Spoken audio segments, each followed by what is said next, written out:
Hi, everyone. Welcome to Kiki and Kibitz. It's Mary, and I'm here with this week's edition of 90 Days in 900 Seconds. Before the 90 Days, Season 6, Episode 13, Modern Romance. If I was going to give this episode a grade, I would give it a solid B plus solely for Jasmine's acting skills. Let's set 900 seconds on the timer and let's hop right in. So this episode, we start off with Cleo and Christian. And after that disastrous astrology reading, there is nothing like a little cosplay to bring a couple together. So Cleo decides that she is going to take Christian to a costume shop for a little bit of bonding couples experience. They've talked about dressing up together, so hey, why not? So first they decide on a 20s theme. Christian is going to be a gangster dude, and Cleo is going to be his floozy. His words, not mine. So the lady in the shop is measuring Christian's neck for a shirt, and he has the skinniest neck of a man she has ever seen. And Cleo threw the only shade when she said that her Adam's apple is bigger than his. So Christian is like, oh, great. I have a skinny neck. Thanks a lot. So first, the two of them are dressed up in their 20s, costumes. He's a gangster dude. She's a flapper. They do a little dance. Then they dress up in like this medieval knight type theme costume. She's a lady, a damsel in distress, okay? And he's a knight. Then, he has this little sword action. Cleo is all hot and horny, turned on by Christian the knight. And then they have a nice little moment. Christian presents her with a necklace. It's like, oh, how sweet. But don't worry, he's going to fuck it up really soon. So they get in the cab. Cleo's like, I have to go to class. It's going to be a long one. He's like, don't worry. I'll stop at a pub. I'll keep myself occupied. Okay, fine. So then it's Thanksgiving. The two of them are going shopping for Thanksgiving, for a Thanksgiving meal. And he's explaining to her, what they make for a typical American Thanksgiving, because Cleo, being a Italian, living in England, has no idea what the fucking American Thanksgiving is like. So, Christian is telling her cream corn and turkey and all that stuff. And then they get back to the house, and Christian just happens to mention that he met this chick at the bar and he invited her for Thanksgiving. And Cleo's like, excuse me, the fuck? Like, that's kind of weird. And it kind of reminds you of his behavior on the plane. How he had to be cut off from alcohol on the plane because supposedly he just decided to sit down next to these young girls in their 20s and just strike up a conversation. I bet you he was maybe being a little bit inappropriate, and he was cut off of alcohol halfway through the flight. Well, it turns out he just happened to meet another American chick at the pub and just decided to invite her over for Thanksgiving. And Cleo's like, that's weird. That is weird. And yes, I agree. That is weird. Moving on, we have Misha and Nicola, and where we left them off, they were sitting on the couch like that Spider-Man meme. You tell. No, you tell. No, you tell. No, you tell. Well, finally, Nicola told his brothers who Misha really is. He met her on the internet.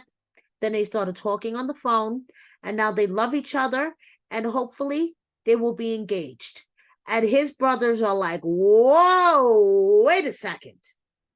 We had no idea it was this serious. Then they tell mom, and mom is so happy at the thought that her 46-year-old virgin son is finally getting the fuck out of her house, she breaks down into tears. Then Nicola breaks the other news that Misha is not a virgin. She's a divorcee. She has 2 children, and he's going to go and live with her in America. Oh my goodness, his mom is so happy.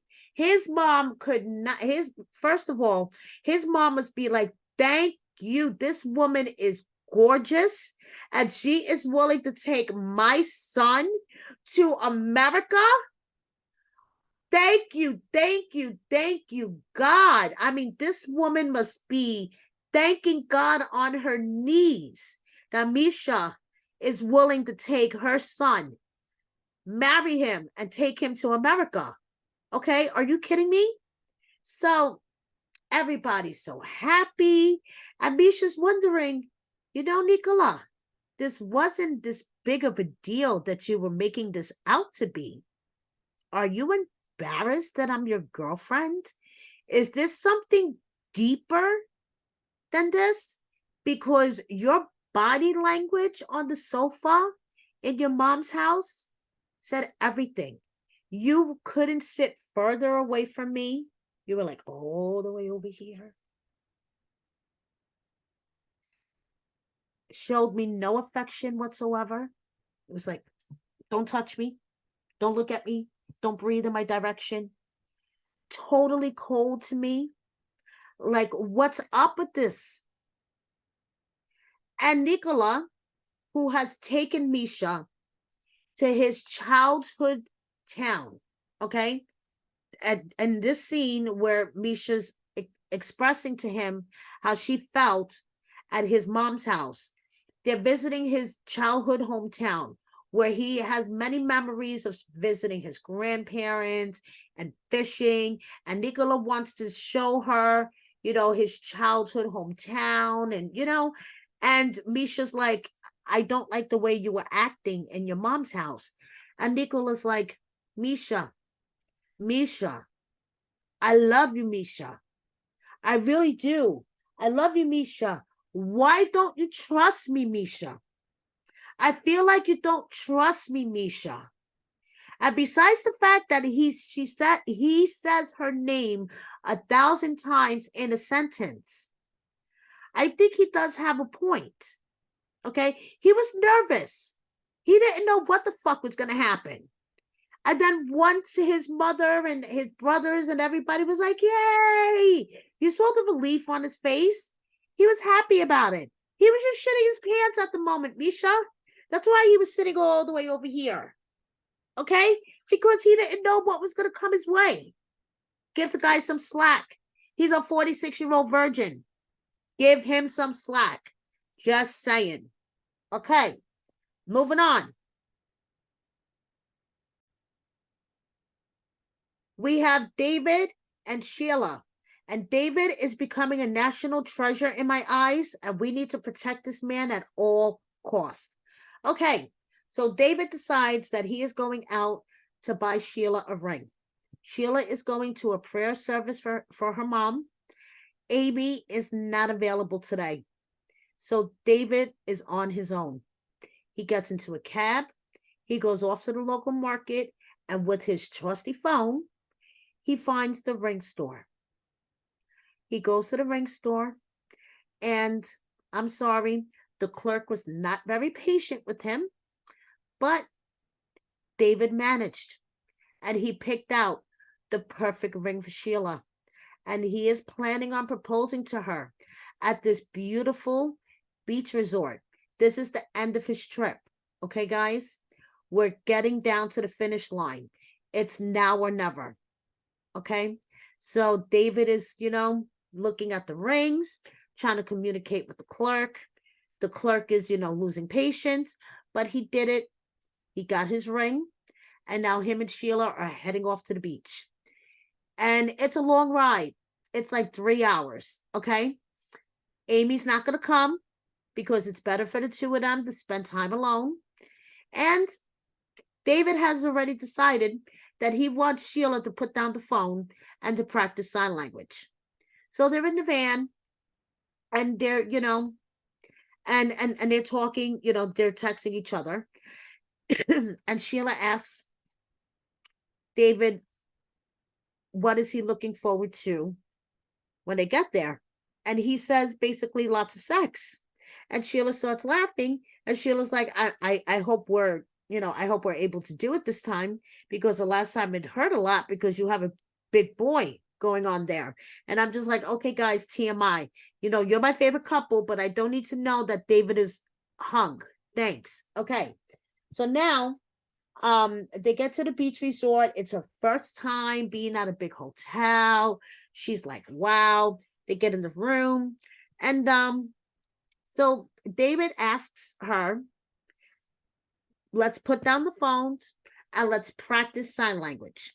And he asks her, why haven't you tried to learn sign language before? And she says, because we've always texted and used little sign. Sheila, I think you should have learned sign language this whole time. I think that was shit. I think that's an excuse. A little lazy, okay? You could have, you know, looked at a couple of YouTube videos, taken an online course, you know, and you guys did have video calls. So you were signing a little bit with the video calls. So, you know, you could have improved your ASL vocabulary. Just saying. So she agrees that she's going to sign more. And then she signs to him, would you like to take a shower? And of course, David's like, of course, let's take a shower and a bath together. And the two of them scamper off to the bathroom like little teenage kids, and it's adorable.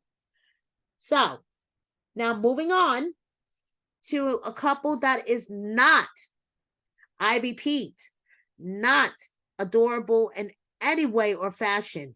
And Gino, please blink 3 times if you need help. We will come save you. The 90-day fandom is big, strong, and powerful. We will come save you. Blink 3 times if you need help. Okay. So Jasmine is trying to make up for the argument that they had about her having a baby. Okay. By giving Gino a facial and a foot massage. And Gino, it's laying there in the bed looking like he's being tortured. Then she asks Gino if he would consider paying for the $3,000 apartment until she gets her visa.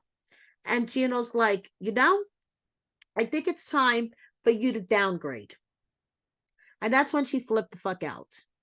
She flipped the fuck out. Gino asked her to downgrade from a $3,000 apartment, and Jasmine, looking like a flower child on crack, flipped the fuck out. She went into the closet. She started throwing Gino shit around.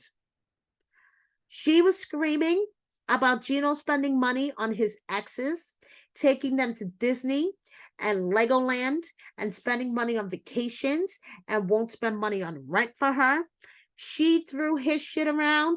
He grew a set of balls and started throwing her shit around. She went into the bathroom. She screamed at his face, get the fuck out of my way. Went into the bathroom, slammed the door, opened the door, threw his shit out of the bathroom. And guess what was collateral damage out of all of this? The poor electric toothbrush. That poor electric toothbrush has seen and been through so much shit.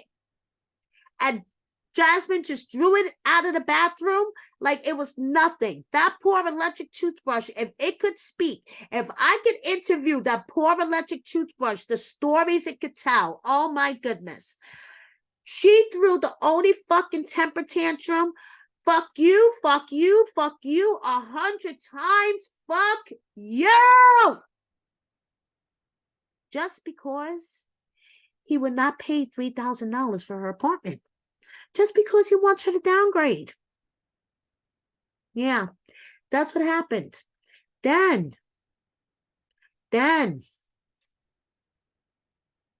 she started sobbing. Okay, guys, she went from raging flower child on crack to sobbing. because, you know, Gino should make her a priority. She does everything for Gino, guys. Everything. Everything. And Gino doesn't appreciate nothing. Gino is such an unappreciative bastard.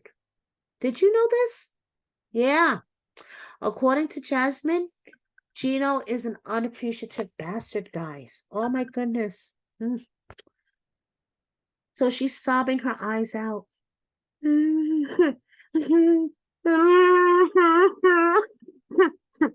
This is why this episode got the grade it did, just for her acting skills. Because only Jasmine could go from raging motherfucking lunatic to sobbing to raging motherfucking lunatic. Because then in the confessionals, when Gino is expressing that Jasmine is tied with his family in order of priority, okay? So it's his family and Jasmine. Oh, no. That's not good enough for Jasmine. Jasmine has to be up here and his family has to be down here. Okay, it doesn't matter that they're not married. She doesn't give a fuck. Fuck marriage. She is top priority. His family's down here. Fuck marriage.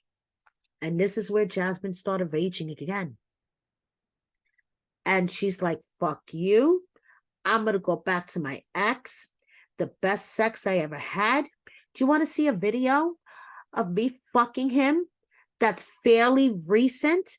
Would you like to see a video of me fucking him that's fairly recent? I'll show you a video of me fucking him that's fairly recent from one mother.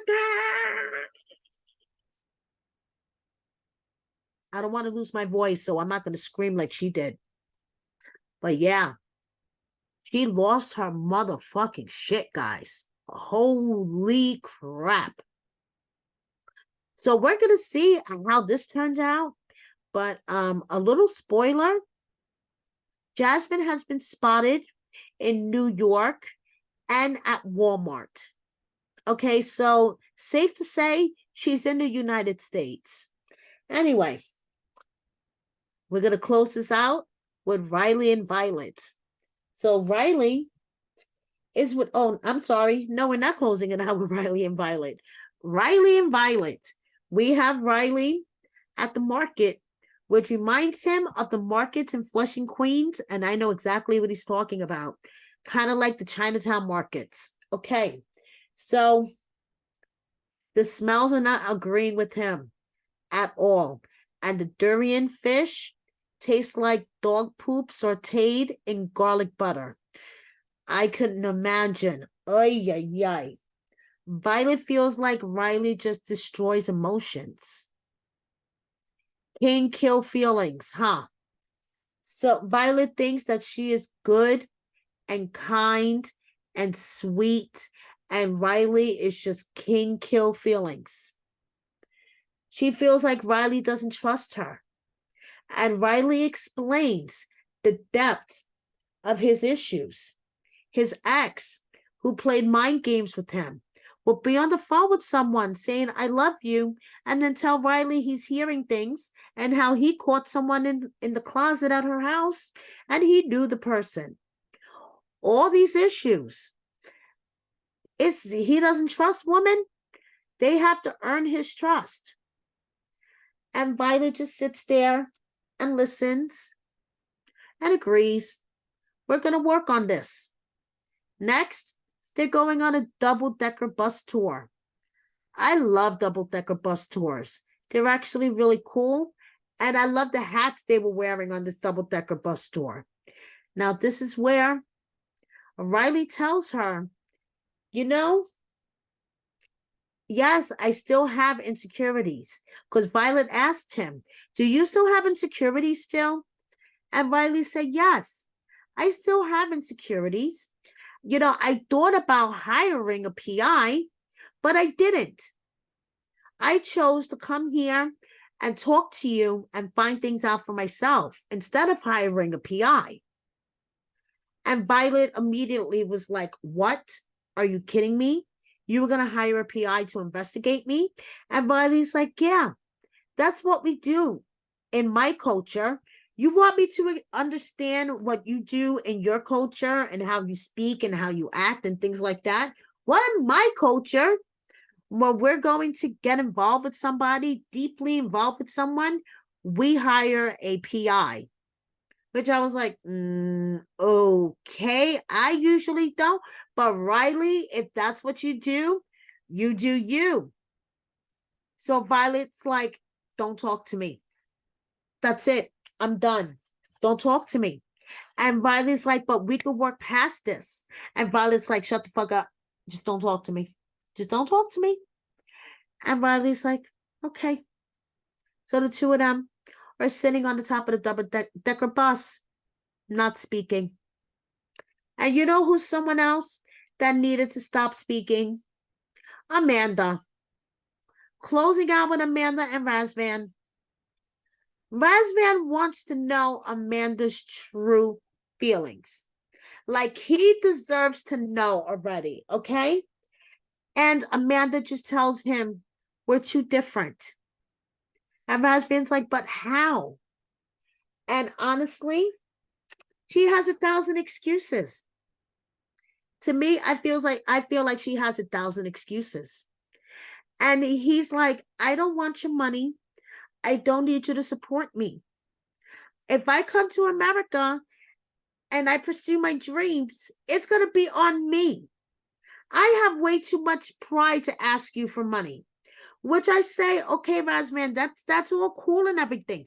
But if you come to America and you want to pursue your dreams of being an actor, model, social influencer, OnlyFans, content creator / TikTok star, all that doesn't necessarily pay the bills month to month. Are you also going to have a job to support yourself? I mean, because you need money, you can't just pay your rent by flashing your landlord. I mean, you know what I'm saying? So, respectfully saying, Razvan, you could say that you have too much pride to ask for money, but unless you have a job, you are going to need money somehow. Because take it from this YouTube content creator. YouTube doesn't pay crap. Just saying. So anyway, he's missing her point. Yes, he is missing her point. She wasn't ready for this relationship to begin with. She hasn't healed yet. That's what it comes down to. She has not healed yet. She was not ready to jump into this. And Razvan, unfortunately, is collateral damage. And hopefully they both learn from this. Now, they pack up. They're going back to Budapest. And she's wondering why he's cold towards her. She's showing all this affection to him. She's kissing up on him and everything. And he's like, he's doing like a Nicola. He doesn't want to have anything to do with her. And she wonders why. Girl, you just stomped on his heart into 15 pieces. He was crying. And you wonder why he doesn't want to have anything to do with you? I don't know. Too little, too late, girl. Too little, too late. That's all I'm saying. So, that's it. We're getting down to the finish line. It will be tell-all time soon, guys. So, these storylines are wrapping up. Thank you so much, guys, for watching me. Please subscribe if you don't already. Hit that like button and share my video with a friend or 10. Thank you so much. See you next time. Bye.